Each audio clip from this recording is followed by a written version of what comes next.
Bienvenidos a tu programa, Las Raíces de Nuestra Fe. Soy el Padre Octavio Gómez.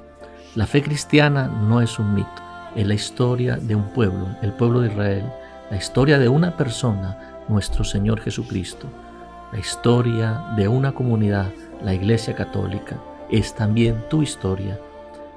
Te invito a que te sumerjas conmigo en un viaje en la arqueología, en la tradición judeocristiana, en la tradición católica y en el magisterio de la Iglesia, para que conozcas la profundidad, la anchura y la grandeza de la fe católica que tú y tus padres han profesado.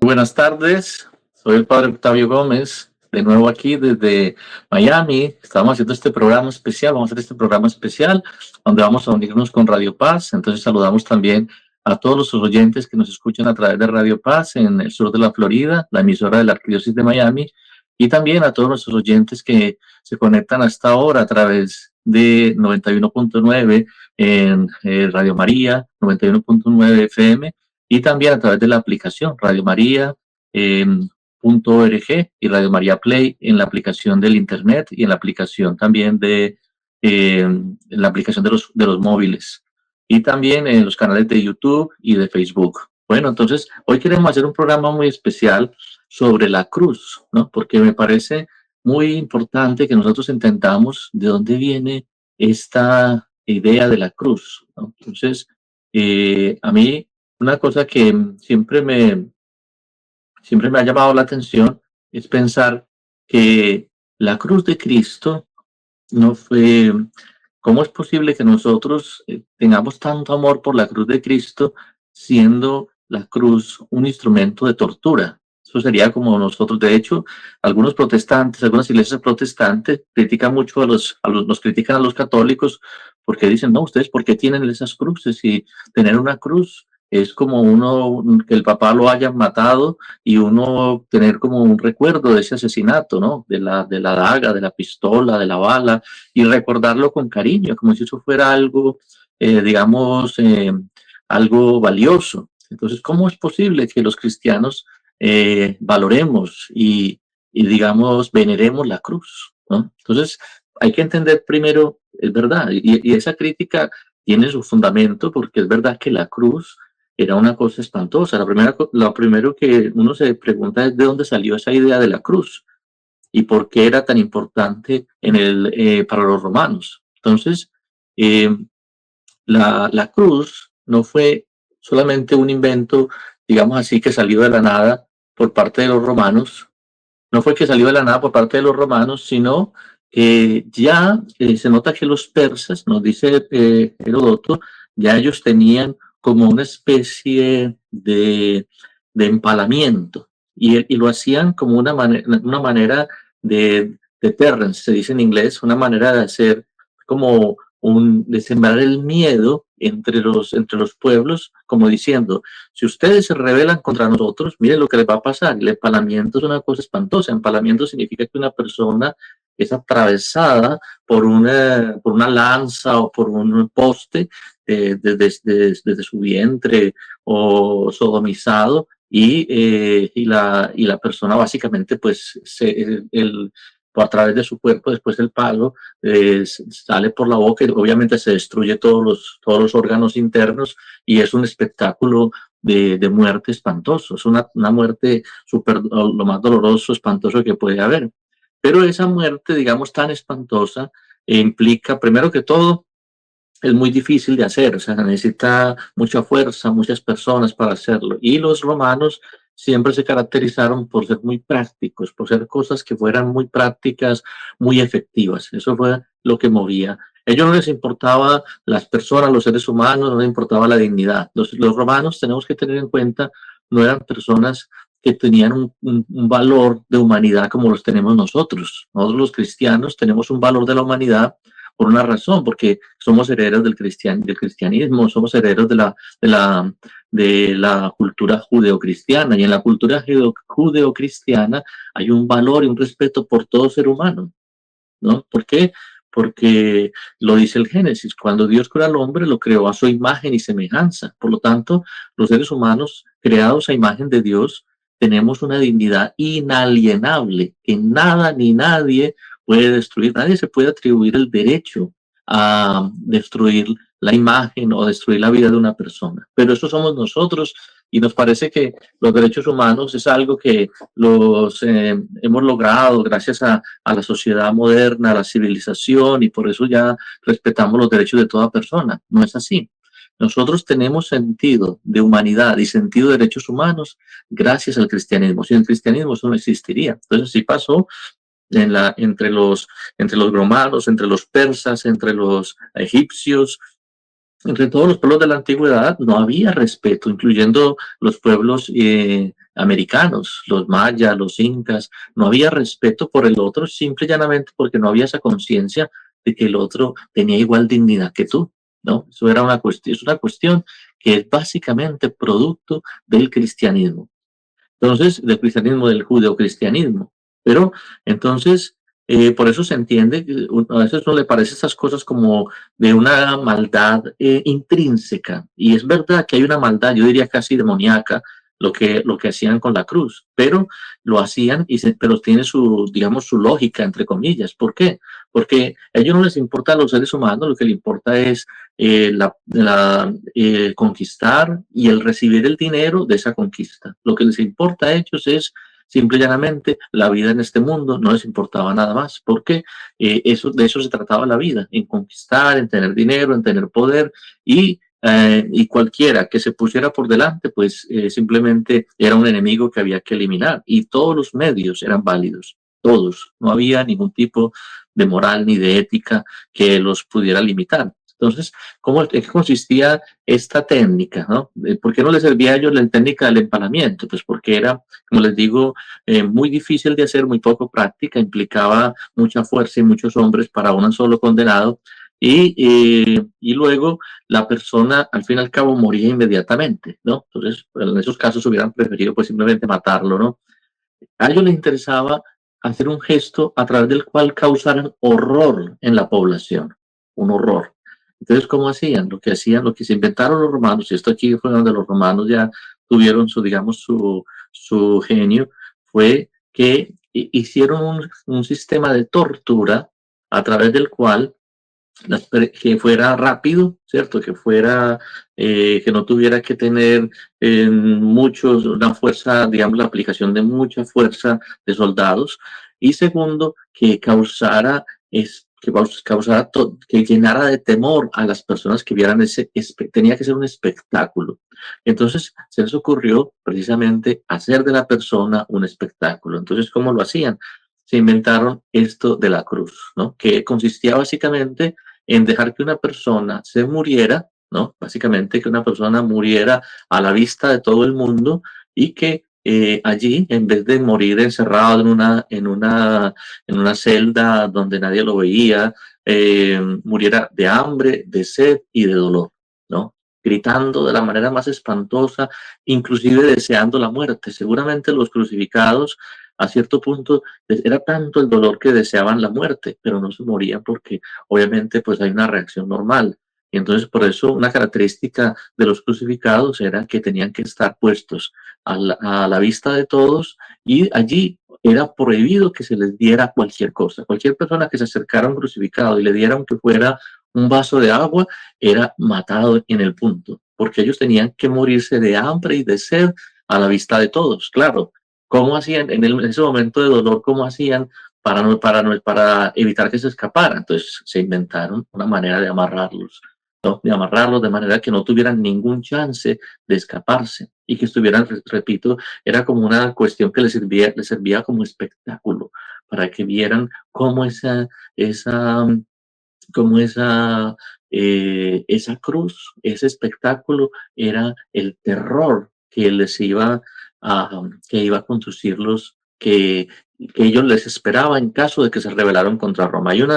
Hay unos textos que nos pueden ayudar a entender, por ejemplo, Heródoto nos habla de que los persas ya suspendían a los criminales en postes, ¿no? Entonces, estos postes se llamaban estípites, y después había también los romanos añadieron a sus postes digamos, un leño atravesado, que podía ser se podía poner encima de la cruz, se llamaba cruz comisa, ¿no? O también se podía poner incrustada en la cruz, que era un poquito más difícil, se llamaba cruz inmisa, entonces que era un poco como la conocemos más nosotros, esta cruz. Entonces, esta manera de que los romanos inventaron tenía que tener también otra característica, y era que la persona debía ser, antes de que fuera crucificada, debía ser, tenía que recibir latigazos, tenía que ser torturada a través de los latigazos. Y existían unos instrumentos de tortura, lo conocemos bien por la película de la Pasión, se llama flagellum, que consistía en que eran unos lazos, algunas veces eran hechos también de pedazos de huesos de seres humanos, unos lazos de cuero, y en la punta de esos lazos de cuero habían una especie de garras de hierro que hacían que la persona, a medida que fuera haciendo, que recibía los latigazos, esos latigazos literalmente arrancaran pedazos de carne para que la persona se fuera desangrando. Llegaba al punto en que era tan fuerte estas flagelaciones que las personas fácilmente morían desangradas del dolor tan espantoso. Y luego, una vez que eran colocados en la cruz, las personas podían ser o amarrados, ¿no?, con lazos, o en algunos casos no era lo más común porque los clavos eran costosos, y para los romanos el hierro era algo costoso. Por eso prácticamente cuando los utilizaban, una vez que morían las personas, los sacaban porque los reciclaban para más crucifixiones o para armas o para fundirlos para hacer armas. Entonces, por eso básicamente solamente en toda la historia de Roma, todo lo que conocemos de la historia de Roma, solamente se han encontrado 2 casos de restos de personas crucificadas. Uno, que es un hombre que se encontró en Jerusalén, ¿no?, que se encontró una tumba en Jerusalén que tenía un clavo incrustado en la parte de las piernas, en la parte de los pies. Entonces, eso ya prácticamente fue la evidencia última que corroboró el hecho de que existían crucificados y que eran clavados, ¿no? Porque mucha gente, al no encontrarse restos arqueológicos de la crucifixión, muchos estudiosos o arqueólogos decían, no, los evangelios nos hablan de simplemente estar haciendo una extrapolación de los textos bíblicos, pero en realidad Jesucristo no fue crucificado, porque de hecho en la crucifixión la gente no era clavada, no hay ningún resto que demuestre eso. Ese descubrimiento trajo a la luz esa realidad de que sí eran crucificados y que las personas eran clavadas a los maderos. Solamente que no se encontraban porque, les repito, los romanos tenían la costumbre de recoger estos clavos para utilizarlos después de las personas, y generalmente las personas eran crucificadas no en la palma de la mano, como tenemos la idea cuando vemos el crucifijo, sino que eran crucificados aquí, en este punto, porque si no aquí se podrían desgarrar. Entonces el dolor era espantoso. El dolor era porque allí se tocan todos los nervios de la persona, además de haber sido crucificada, además de haber sido humillada, de haber sido, vamos a decir, cuando la persona, además de haber sufrido todas esas vejaciones, tenía un dolor insoportable que pasaba precisamente porque todos sus nervios estaban, digamos, de la mano, estaban bloqueados, estaban, digamos, comprometidos. Todo estaba comprometido, el dolor era tremendo, y no solo, sino que al estar en esta posición, la persona empezaba a faltarle el aire. Entonces, ¿qué pasaba? Que se empezaba a caer, y los pulmones empezaban a apretarse, la persona empezaba a faltar el aire y tenía que hacer fuerza para levantarse, era natural, para seguir viviendo y respirar, y eso era un dolor que no permitía que la persona, por un lado, se desmayase, porque tenía que luchar, era naturalmente que luchara por vivir, o sea, eso era inevitable, pero al mismo tiempo le hacía una tortura constante. La gente gritaba de dolor espantoso, ¿no? Eso era. Y luego, una cosa que les hacían lo sabemos bien, por ejemplo, por Josefo. Josefo dice en la Guerra de los Judíos, Josefo es un historiador, Flavio Josefo, la Guerra de los Judíos, dice que Varus mandó a azotar y a crucificar a 2000 rebeldes. Y también Séneca decía que los condenados eran azotados antes de ser clavados, antes de ser clavados para prolongar su agonía. Esto lo dice Séneca en la epístola 101. Y luego también los romanos, entonces decía, hacían que la persona fuera llevara su propia cruz. ¿No? Llevara su propia cruz y pasara por la ciudad, llevara más que la cruz propiamente. A veces tenemos unas imágenes de Jesucristo cargando la cruz completa. En realidad, nosotros hemos visto ya bastantes películas que creo que lo expresan bastante bien. Jesucristo y los condenados no llevaban toda la cruz completa, sino que llevaban básicamente lo que se llama el patíbulo, ¿no? Estaba el estípites, que era como este trozo central donde la persona era colgada, y luego existía el patíbulo, se llama así en latín, patibulus, que era como el travesaño que la persona tenía que cargar. ¿Y por qué lo tenía que cargar? Era una manera de como decir, cavar la propia tumba. ¿Por qué cavar la propia tumba? Porque era prohibido para los crucificados que fueran enterrados. Ellos tenían que una vez, porque una de las cosas más espantosas de quien estuviera crucificado era que la persona crucificada tenían que dejarlo que literalmente se descompusiera en la cruz. O sea, la persona se descomponía, venían los animales, los cuervos, los, eh, eh, eh, los, eh, los diferentes animales de rapiña, y literalmente se los comían. Hasta los perros se podían comer a la persona. Por eso hay un salmo que dice muy fuerte, Salmo 22, perros innumerables me rodean, ¿no? Entonces es muy fuerte lo que dice, lo que le pasaba a un crucificado. Y después la familia no se podía acercar, la familia veía de lejos cómo su ser querido era humillado, cómo su cuerpo se podría literalmente a la vista de todos. Eso era el objetivo de la crucifixión. De manera que era una cosa tan espantosa, que para los cristianos la cruz significaba, para los romanos, perdón, la cruz significaba una manera de asegurarse que la gente no se rebelara. De hecho, hay digamos,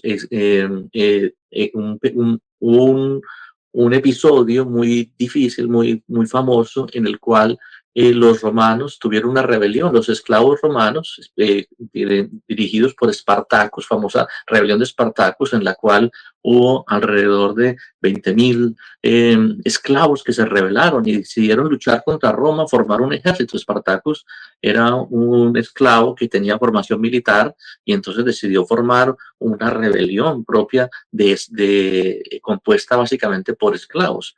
Pues Roma le pareció eso de una manera, algo tan, digamos, peligroso, que quiso cortar de raíz. No solamente mandó todo el ejército a destruir esa rebelión, sino que además, una vez capturados todos estos rebeldes, en vez de matarlos, lo que hicieron fue que hicieron por 2 millas una crucifixión. Crucificaron alrededor de 6.000 personas por todo lo que se llama hoy en día la Vía Apia.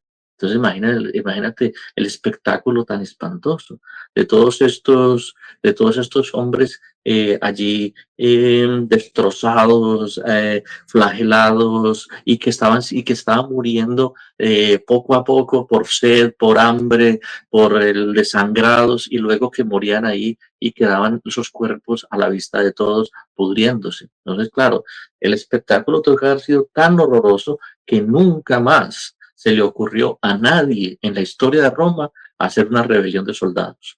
O sea, era muy efectivo, ¿no? Muy efectivo esa técnica de hacer la crucifixión. Y como es muy interesante que uno podría decir, bueno, ahí cuando Jesucristo dice, el que quiera seguirme, que tome su cruz cada día y me siga. Entonces uno podría pensar, bueno, Jesucristo, eso no lo pudo haber dicho Jesús, porque Jesús, bueno, está bien que él hubiera podido pensar que, podría poder imaginarse que él iba a ser crucificado, pero no lo sabía exactamente con plena seguridad. Sin embargo, él sabía muy bien, y eso para él era clarísimo, que si él iba a ser, lo que él estaba diciendo, que era que él se estaba proclamando como hijo de Dios, iba a ser utilizado por los sumos sacerdotes para que él fuera condenado a muerte. ¿Por qué los sumos sacerdotes ellos mismos no lo mataban? Hubieran podido haberlo matado ellos mismos, ¿no? Apedreándolo, etcétera. porque ellos sabían que ellos tenían que hacer un gesto a través del cual ellos tenían que desprestigiar a Jesús. Entonces, para desprestigiar a Jesús, la mejor manera era de que muriera de la forma más horrenda, más espantosa posible. Y Jesucristo es consciente de esta realidad. Por eso cuando él dice que el Hijo del Hombre tiene que ir a Jerusalén y ser azotado y ser despreciado por los sumos sacerdotes y los escribas y ser crucificado. Y ser crucificado. Y por eso dice él también, el que quiera venir detrás de mí, que tome su cruz cada día y me siga. ¿A qué se refiere Jesús? Está refiriendo a esa humillación que tenían las personas cuando pasaban por esa tortura. Entonces, eso es muy fuerte cuando se entiende lo que significa la crucifixión. Pero entonces, ¿cuál es el sentido? ¿Por qué Jesucristo permitió, porque Dios permitió que pasara a su hijo por esa semejante tortura? ¿No? Pensemos también en la Santísima Virgen María, lo que ella sintió. Hay un canto de Romano el Melode que hay uno que canta, el cual le puso música a un cantautor católico que se llama Kiko Argüello Muy Bello, que se llama, eh, que habla de cómo la Virgen María pregunta, Señor, ¿cómo es posible que te hayan hecho eso? ¿Cómo es posible que haya llegado hasta ese punto, ese odio y ese dolor por ti? ¿Cómo es posible que tú, que eres santo, que tú que eres bueno, estés pasando ahora por ese dolor? Se cumplía esa profecía que le decía Simeón a la Virgen, una espada te atravesará el alma. Entonces, por eso entendiendo bien, más o menos, espero que podamos medio entender lo que significa el horror de la crucifixión, es cuando podemos entender la lucha que tiene Jesús cuando está en el Getsemaní. Tiene una lucha tremenda para entrar en la pasión. ¿Por qué? Porque él sabía muy bien que la cruz no era algo sencillo. Él podía saber que venía la resurrección. Para él eso era claro, que su padre lo resucitaría, pero al mismo tiempo sabía el dolor tan espantoso que le venía encima. Y por eso el Evangelio de Marcos nos trae esa joya. Yo lo llamo joya porque nos da como nos da como una ventanita a lo que era la intimidad de Jesús con Dios. Cuando le dice, Abba, papá, le dice a Dios, papá, si es posible que pase de mí este cáliz, pero que no se haga mi voluntad, sino la tuya. Y es aquí donde uno, en esa palabra, Abba, y yo creo donde se encuentra todo el sentido de la cruz. ¿Por qué? Porque Abba, Padre, Abba, esa relación de Jesucristo con su papá, donde tres veces le dice, Abba, papá, si es posible que pase de mí esta copa, ¿no? Y dice la carta a los romanos que él, por esa actitud humilde, por esa actitud reverente, fue escuchado. Entonces uno podría decir, ¿cómo que fue escuchado si murió en la cruz? Claro, fue escuchado porque recibió esa garantía, esa fuerza. Después dice el Evangelio que vinieron los ángeles y lo consolaron, ¿cierto? Entonces, allí en esa expresión de Abba, Padre, Jesucristo está haciendo referencia no simplemente a una relación que él tiene con Dios, que es especial, y por eso nosotros decimos a Dios Padre, porque es la manera como él se relacionaba con él, sino que él tiene en la mente un pasaje que es fundamental, no solamente para la Biblia, digamos así, sino para el mismo Jesús. Y ese pasaje lo encontramos en Génesis 22, donde encontramos a un papá que se llama Abraham, que tiene un hijo único, al cual Dios le ha mandado que sacrifique. Dios le ha dicho a Abraham, vete al monte Moria, al monte que yo te voy a mostrar, y allí vas a sacrificar a tu hijo, al querido, al amado, al único. Por eso Jesucristo se identifica, ven que los evangelios lo identifican con el hijo único, con el amado, porque es este Isaac, este hijo único, y que es crucificado. Y es muy bello, porque por eso nosotros en la noche de Pascua se lee este texto del sacrificio de Isaac. ¿Por qué? Porque es que ese sacrificio de Isaac es el que tiene la clave para entender el por qué Jesucristo entra en la pasión, porque es su padre que lo lleva allí. Pero ¿por qué Abraham lleva a su hijo a la pasión? La clave de eso nos la da la carta a los Hebreos. La carta a los Hebreos dice que Abraham tenía esa certeza que Dios, que había tenido poder para sacar de la matriz muerta de su mujer a un hijo, tendría poder para resucitarlo. Eso lo dice explícitamente la carta a los Hebreos. Y por eso era testigo de la vida eterna. Por eso Abraham fue testigo de la vida eterna. Está hablando de la fe de Abraham. Por eso Abraham es padre de las naciones y por eso todas las naciones son bendecidas, porque Abraham, y de hecho es tan importante esto para no solamente para nosotros, sino también para la época de Jesús, que por ejemplo todavía los judíos cuando celebran la fiesta, dos fiestas muy importantes para ellos, que es la fiesta de Rosh Hashanah y la fiesta del Yom Kippur. En esas dos fiestas, cuando ellos recuerdan a Isaac, miren lo que dicen tan bello, se recuerda el sacrificio de Isaac, dice en la fiesta, por ejemplo, de la fiesta de Rosh Hashanah, dicen ellos así, dice, Baruch atah Adonai Eloheinu Beelohei Avoteinu, Elohei Abraham, Elohei Isaac, Beelohei Jacob. Bendito sea Señor, Dios nuestro, Dios de nuestros padres, Dios de Abraham, Dios de Isaac y Dios de Jacob. Y más adelante dice explícitamente, Sahor lanu Adonai Eloheinu et brit Avoteinu. Recuérdate, Señor, del pacto que hiciste con nuestros padres. Sahor, recuérdate, ¿no?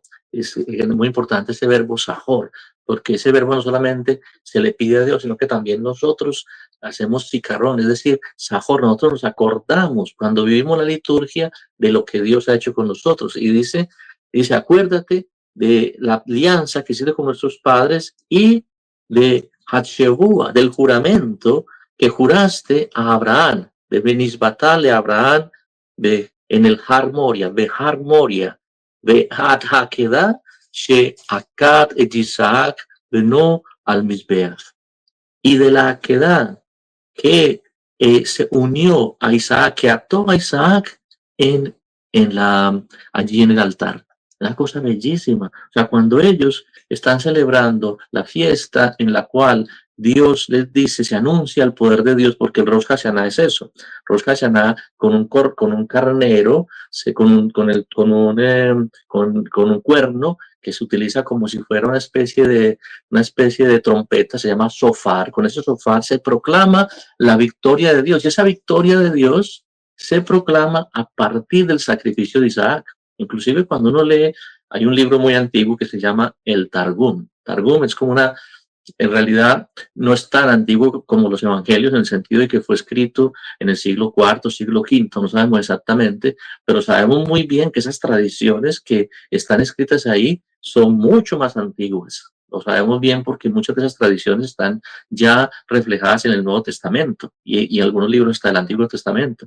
Por lo tanto, todos los estudiosos saben muy bien que esas tradiciones están digamos, persisten en Israel desde la misma época de Jesús. En ese libro del Targum, cuando se habla del sacrificio de Isaac, se dice una cosa bellísima. Se dice que cuando Dios vio que Abraham estaba a punto de sacrificar a su hijo, vinieron todos los ángeles.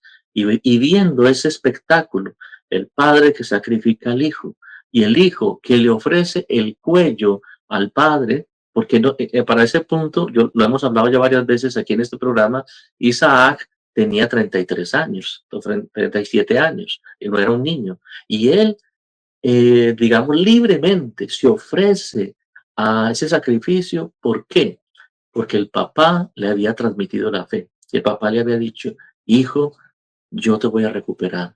No vas a desaparecer. Yo te voy a devolver. Dios te va a devolver la vida. Por eso cuando Abraham le dice a los siervos que los esperen, antes de ir al sacrificio, les dice, espérennos aquí, espérennos que regresaremos. Ya Abraham tenía la certeza de que Dios no lo iba a dejar sin su hijo, que Dios lo iba a resucitar. Y de hecho, según hay una tradición de un Targum que dice que cuando Dios Dios proveyó este cordero, que es un carnero por los cuernos, por eso se toca el shofar con el carnero, siempre recordando ese carnero que, que, que apareció allí, que fue providencia de Dios para salvar a Isaac.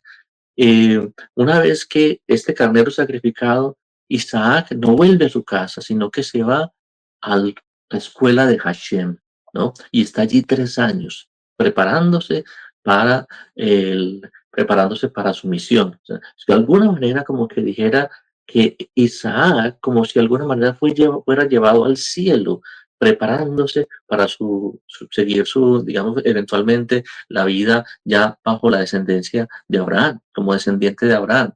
De allí se ven ya elementos que seguramente Jesucristo conocía.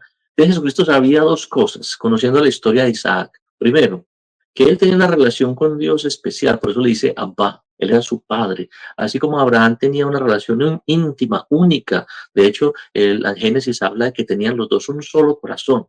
Es como si Isaac y Abraham se entregaran los dos. No es uno solo, son los dos. Por eso, si ustedes algún día van a Jerusalén, yo espero que se fijen en este detalle muy bello. Cuando uno entra a la Basílica de la de la resurrección a la anástasis, ustedes se van a dar cuenta que hay como una especie de escalitas que suben a donde está el Calvario.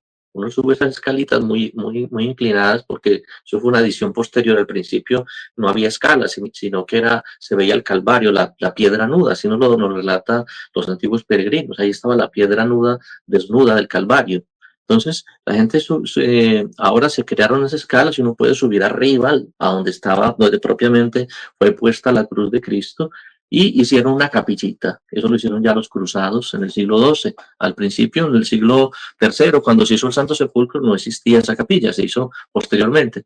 Esa capilla fue adornada por los cruzados.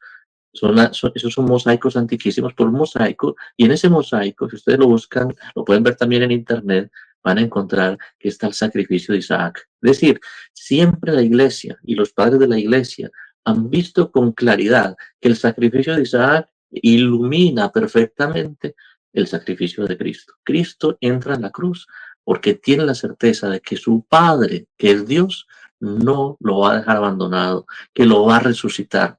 Y por eso entra con ese consuelo, entra con esa fuerza. Y porque sabe muy bien que ese sacrificio que él va a ser por la salvación de la humanidad, porque eso fue lo que pasó con Isaac. Entonces, por eso dice, acuérdate, ¿no? Acuérdate. Dice aquí la oración, dice, acuérdate de la quedad de Isaac cuando lo sacrificaste, cuando Abraham lo quiso sacrificar en el monte Moria. Es una cosa bellísima. Y lo mismo sucede en el día del Yom Kippur. En el día del Yom Kippur se repite también Baruch atah Adonai Eloheinu be'elei avotenu. Bendito sea Dios, nuestro Dios, y también Dios de nuestros padres. Elohei Abraham, Elohei Isaac, Dios de Abraham, Dios de Isaac, Elohei Jacob. Y dice, Sahor et Isaac shenekat hamizbeach be'ubisehu sejuto shel Isaac Caper Aboteino. Recuerda a Isaac que fue atado sobre el altar, y por el mérito de Isaac, sejutó, y por ese mérito, de sus méritos de Isaac, expía nuestras iniquidades. Caper et abonotein. Abonotein no sería aboteino, sino abonoteino, que son nuestras culpas. Y verdaderamente, por sus méritos, por sus digamos, sus méritos, de una manera muy enfática, tú cubre nuestros pecados, Caper, y de ahí viene el nombre de Kippur.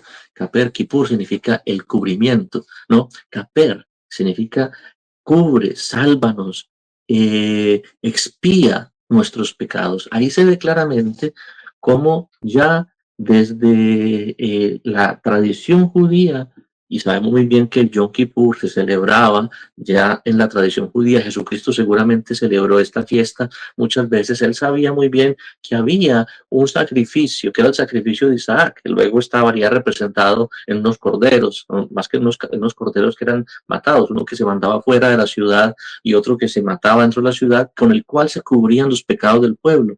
Y por eso es que Jesucristo se compara, San Juan lo dice, he ahí el Cordero de Dios que quita el pecado del mundo. Y luego, cuando se cerraba la puerta, en el día de Yom Kippur, se dice así, en una oración que se llama la Neilá, se decía, Dios de Abraham y de Isaac y Dios de Jacob, por el mérito de Isaac, que se convirtió como un carnero de ofrenda, sálvanos del juicio severo. Entonces, no sé si, y luego hay una oración también que se llama Avinu Malkeinu, se llama Padre nuestro, Padre nuestro, Padre nuestro, nuestro Rey. Avinu, Padre nuestro, Malkeinu, nuestro Rey. El Padre Nuestro, Avinu, nos parece que es una cosa inventada por Jesús, pero en realidad los judíos tenían una oración que se llamaba las 18 bendiciones, en los cuales llamaban a Dios Padre. ¿Dónde está la novedad del cristianismo? De eso hablamos la última vez. No tanto en que utilicemos el nombre de Padre, sino en la manera como lo utilizamos. ¿Por qué? Porque nosotros ahora, a través de Cristo, utilizamos el nombre de Padre como lo hacía Jesús. Entonces, todo esto para entender que esa cruz que para el mundo pagano, eh, para el mundo de los romanos, era el signo de la peor de las destrucciones, de la mayor de las humillaciones, se convirtió en el signo de la salvación del mundo. ¿Por qué? Porque ahí donde se mostró el amor de Dios más infinito, más grande, que fue capaz de entregar a su Hijo único para que a través de él se cubrieran nuestros pecados, para que a través de él de alguna manera cargó con nuestras inmundicias, porque fíjense qué interesante el evangelio de la mujer adúltera que tenía que ser apedreada. La mujer estaba siendo apedreada y esta mujer adúltera que, ¿cómo se salva? Porque Jesucristo la perdona, pero entonces uno se preguntaría, ¿dónde está la justicia de Dios? Pues que Jesucristo que la está perdonando, le está diciendo en el fondo, yo voy a cargar con tus pecados. Yo voy a ser apedreado por ti. Yo voy a recibir el castigo que tú mereces por tus pecados.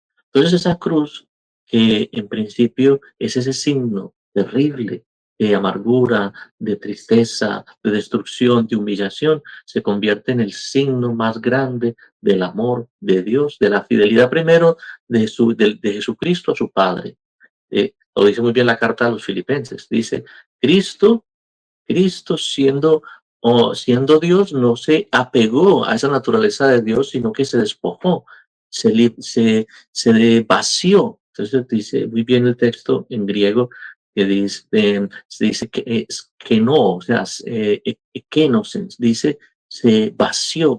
De hecho, la palabra realmente ese vaciamiento se dice kenosis o kenosis, porque Cristo hace este vaciamiento total de lo que es Él. ¿Para qué?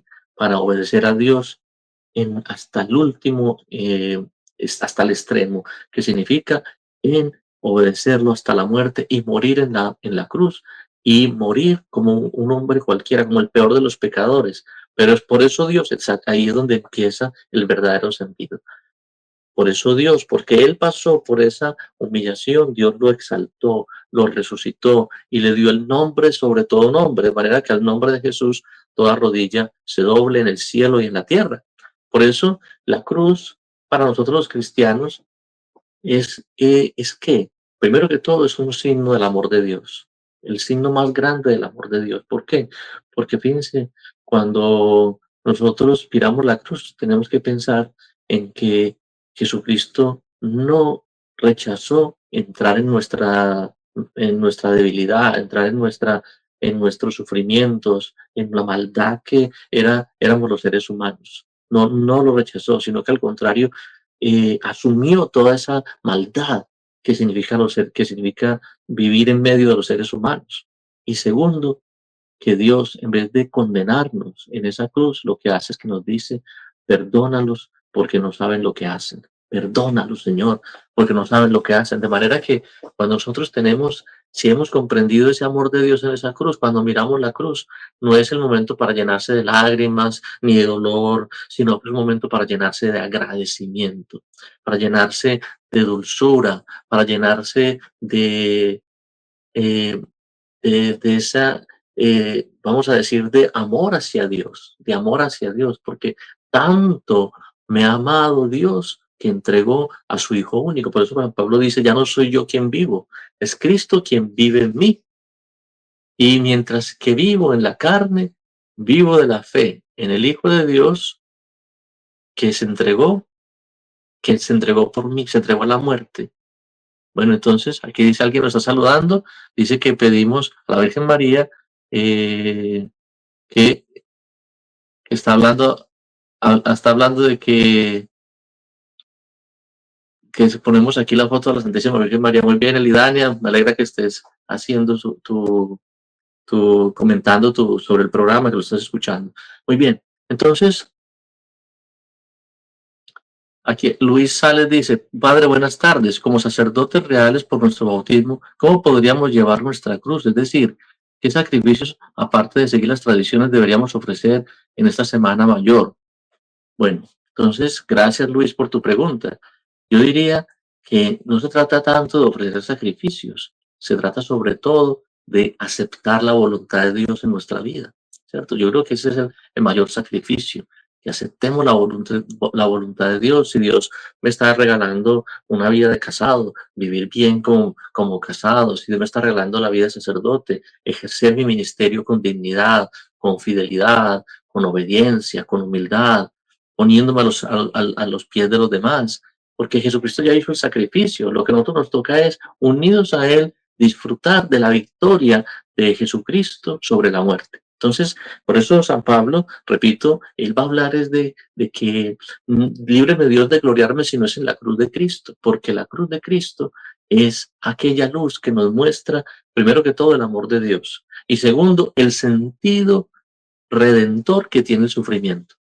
Cuando yo entro en el sufrimiento, yo me doy cuenta, cuando yo tengo a Dios y entro en el sufrimiento, ese sufrimiento ya no es más un momento donde se acaba todo, donde termina todo, sino que es un momento donde yo experimento el poder de Dios, que me da una vida que no tiene fin, una vida que no hay nada que pueda destruir. Por eso es muy bello esa manera que tienen los romanos, las cruces romanas, de representar a Jesús. Jesús no está desnudo, está revestido y está ceñido con un cinto de gloria y está sereno. Está sereno. ¿Por qué está sereno? Con los ojos abiertos. ¿Por qué está sereno? Porque Él está triunfando. Él es rey. En la cruz Él es rey.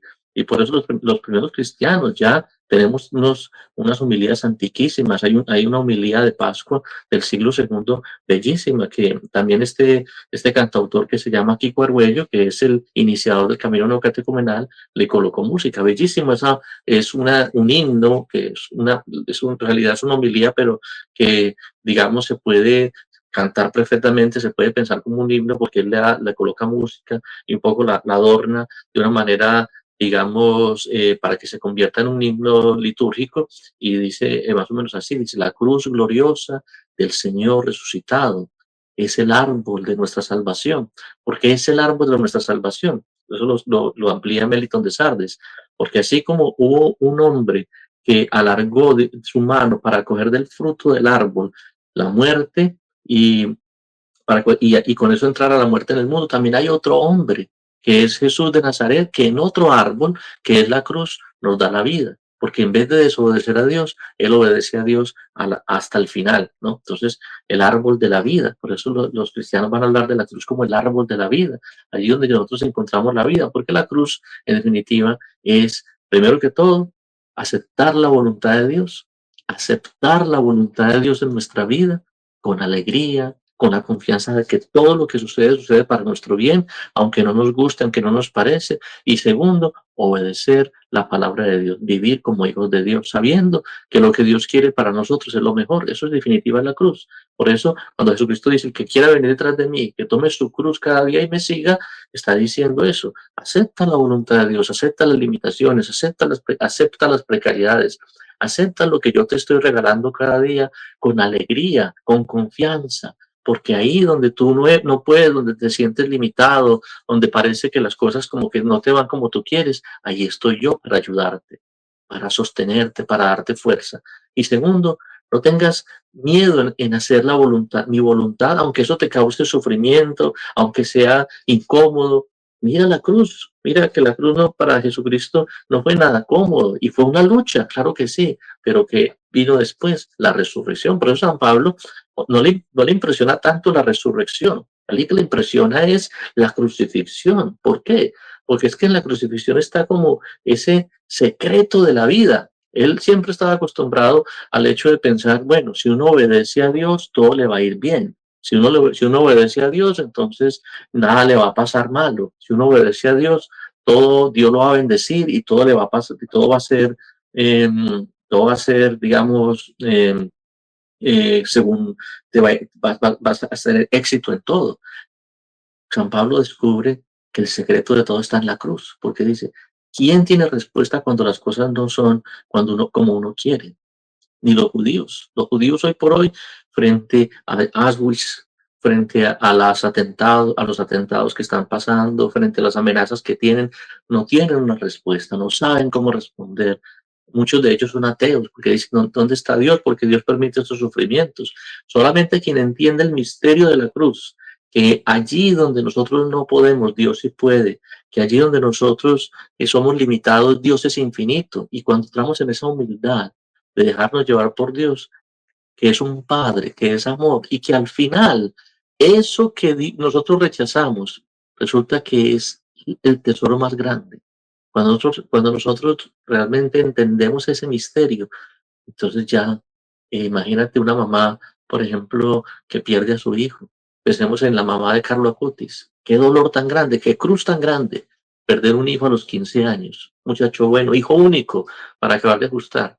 Ella descubrió el misterio de la cruz porque ella descubrió que ese acontecimiento, lejos de destruir su familia, era el acontecimiento que iba a salvar a ella, a toda su familia y además a miles de jóvenes que viendo el testimonio de Carlo Acutis están ahora llegando a la conversión, porque estás de alguna manera, es como que esa vida de Carlo Acutis que se multiplica. Si el grano de trigo que cae en tierra no muere, se queda solo, pero si muere, produce mucho fruto. Ese es el misterio de la cruz, que es morir para producir mucho fruto. Es lo mismo, yo renuncio al placer, renuncio y vivo castamente, renuncio a la deshonestidad y paso por la pobreza, renuncio al orgullo y soy obediente, renuncio digamos así, a la tentación y soy fiel, pero ¿qué voy a experimentar después? La alegría de la fidelidad, la alegría de ver cómo Dios provee, la alegría de ver cómo el respeto y la alegría y la fuerza que se tiene, el discernimiento que se tiene cuando se vive castamente. La vida cristiana se convierte en una vida llena de luz. ¿Quién creyera? Se pasa por la cruz, pero en vez de quedarse muertos experimenta la resurrección. Pero hay que pasar por la cruz, hay que pasar por esa entrega, hay que pasar por esa donación. Entonces ese es el secreto que el Señor nos quiere regalar, ¿no? Esto es lo del secreto escondido, la sabiduría escondida desde antes de la creación del mundo. Dice San Pablo que esta sabiduría el mundo no la conoce, porque si lo hubieran conocido, no hubieran crucificado al Señor de la gloria, pero para nosotros la cruz es fuerza de Dios y sabiduría de Dios. Esa sabiduría es maravillosa. Por eso, cuando contemplamos la cruz, no es para llenarnos de tristeza, es para llenarnos de confianza, de que Dios es bueno, de que lo que estemos pasando no tiene poder para quitarnos la vida, porque ya Cristo, entrando en la cruz, nos ha certificado que no hay nada que nos pueda separar del amor de Dios. Entonces, nada más, me alegra mucho escuchar poder haber estado con ustedes. Me despido de ustedes y entonces dentro de 8 días nos vemos en este programa, en las raíces de nuestra fe. Que el Señor los bendiga y que tengan una Semana Santa llena de alegría, una Semana Santa llena de confianza, sobre todo llena de amor de Dios. Que cada vez que ustedes, cuando el Jueves Santo el Señor se entregue, donde diga, este es mi cuerpo que se entrega por ustedes lo experimenten. Que cuando el Señor les diga, escuchemos la pasión, ustedes experimenten esa fuerza de la pasión, del amor de Dios y sobre todo que el Sábado Santo experimenten la resurrección. Muy bien, que Dios los bendiga, los siga acompañando en el nombre del Padre, del Hijo y del Espíritu Santo. Amén. Muy feliz tarde para todos ustedes. Después de habernos sumergido en la historia de Israel, el magisterio de la Iglesia y la tradición, el Señor te invita a que nos acompañes para que sigas profundizando en tu fe en la próxima semana a las 5 de la tarde, hora este, 4 de la tarde, hora centro, a través de la radio. Nos encuentras también en la aplicación Radio María Play y en las redes sociales y en la página www.radiomariasp.org. Te esperamos.